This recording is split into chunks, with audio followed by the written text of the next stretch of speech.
During a routine checking at railway station, 10 kg 880 gram of dry ganja was recovered on Saturday. The police has arrested one smuggler identified as Rajan Kumar, resident of Bihar. A major drug bust was reported at Agartala railway station where police arrested one person with a large quantity of cannabis. The accused has been identified as Rajan Kumar, a resident of Samastipur district in Bihar.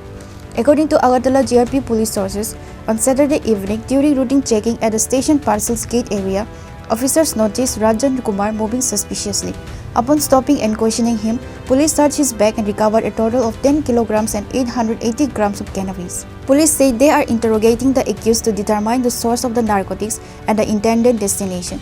Preliminary investigation suggests that consignment might have been planned for transportation to another state via Bihar or West Bengal.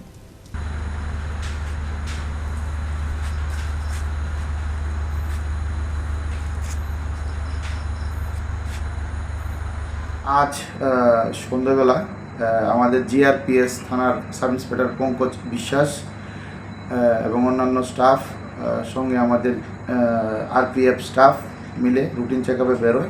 তখন Agartala rail স্টেশনে parcel গেটের সামনে রাজন কুমার, বয়স 23, বাবার নাম বাহর যাদব, বাড়ি war সীমা, থানা বিধান, ডিস্ট্রিক্ট সমষ্টিপুর, স্টেট বিহার, ওকে আটক করতে সমর্থ হয়। টোটাল 10 কেজি 880 গ্রাম অবৈধ গাঁজা সহকারে।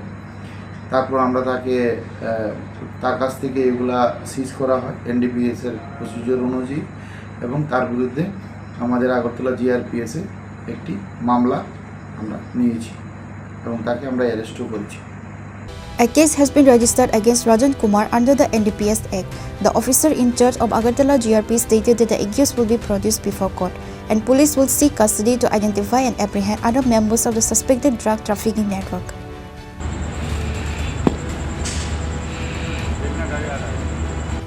Reported by Pranav from Agartala, Chini, Khorang.